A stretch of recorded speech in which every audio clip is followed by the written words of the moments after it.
Welcome to Carol and Gary's See America Tour.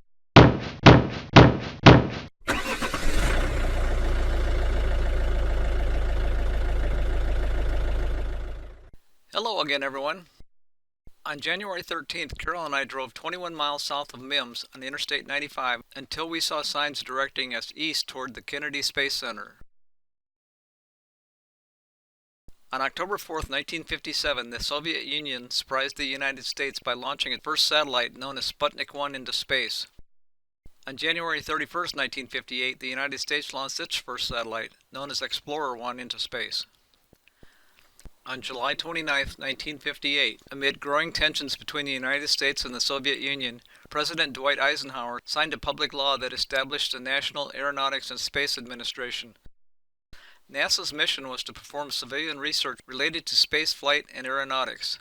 Designers quickly began developing plans for Launch Complex 39, which included the Launch Control Center, launch pads A and B, as well as a huge hangar that is known as the Vehicle Assembly Building. Initiated in 1958, the first project that NASA undertook was Project Mercury, with the goal of putting a human into Earth orbit and returning them safely. On April 12, 1961, Russian Yuri Gagarin became the first man to fly in space. His flight lasted 108 minutes and circled the Earth a little more than once. Less than 1 month later, on May 5, 1961, Alan Shepard became the first American in space. On May 25, 1961, 6 weeks after the Soviet Union put the first man into orbit, President John F. Kennedy gave a moving speech on national television, saying that the United States would land a man on the moon within 10 years and then return them safely to Earth. Kennedy's vision would come true. On July 20, 1969, astronaut Neil Armstrong took one giant leap for mankind as he stepped onto the surface of the moon. 4 days later, on July 24, 1969, Armstrong and his two Apollo 11 crewmates splashed down safely in the Pacific Ocean. I don't want to bore you with what some might call ancient history, but the Kennedy Space Center has numerous buildings that were filled with historical information, including spacesuits used by the astronauts and the rockets used to launch the astronauts into space.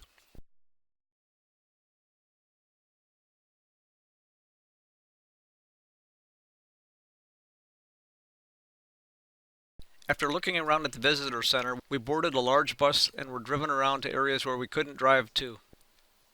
Unfortunately, we were on the wrong side of the bus, and the bus didn't stop so we could take pictures.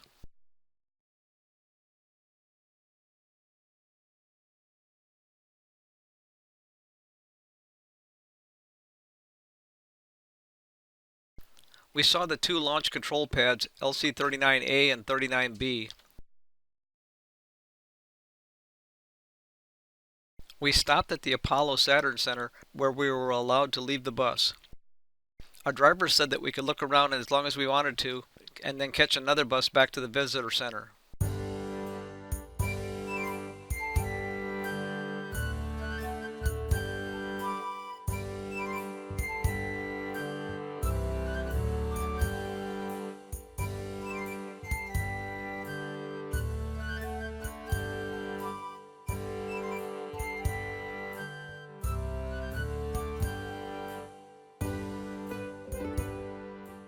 After leaving the Apollo Saturn Center, we rode the bus back to the visitor center.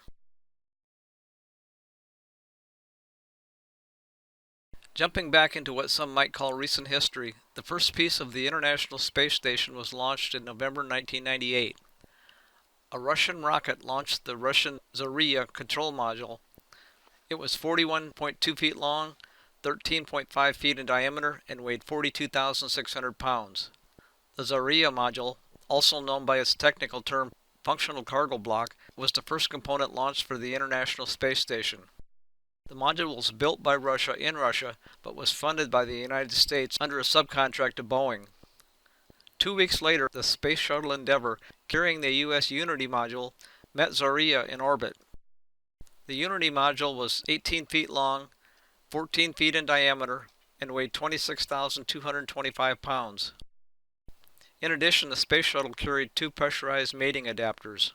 Unity was the first piece of the International Space Station provided by the United States. On December 6, 1998, the space shuttle captured the Zarya and mated it with Unity inside the shuttle's payload bay. More modules were added to the International Space Station over the next 2 years before the station was ready for people to live there. The first crew arrived on November 2, 2000, and the International Space Station has been manned continuously since then by crews of 6 people. NASA and its partners from around the world completed construction of the space station in 2011. As of October 2019, 239 individuals from 19 countries have visited the International Space Station. Astronaut time and research time at the space station is allocated to space agencies according to how much money or resources, such as modules or robotics, that the country contributes. The space station's laboratories allow crew members to do scientific research that could not be done elsewhere. The International Space Station is traveling at 5 miles per second, orbiting the Earth every 90 minutes. You can find the current position of the International Space Station by going to spotthestation.nasa.gov, all one word, spotthestation.nasa.gov. Most astronauts stay at the International Space Station for 6 months. To mitigate the loss of muscle and bone mass in the human body in microgravity, the astronauts work out at least 2 hours a day. This is Suni Williams. We met her while visiting the Houston Space Center in 2018. She has been to the International Space Station twice, spending a total of 322 days in space.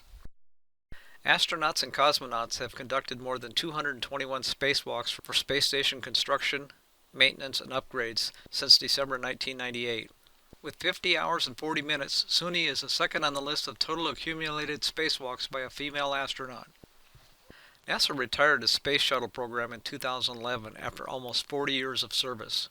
NASA is currently paying Russia between $75 million and $82 million per seat to get American astronauts to the International Space Station aboard a Russian spacecraft.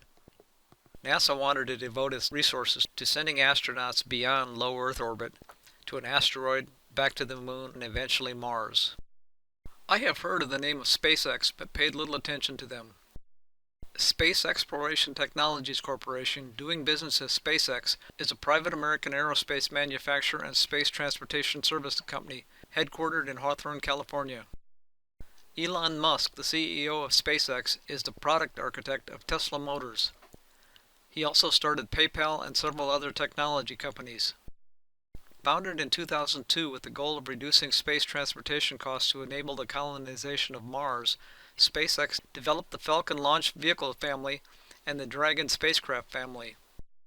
SpaceX is responsible for the first privately funded liquid propellant rocket to reach orbit in 2008.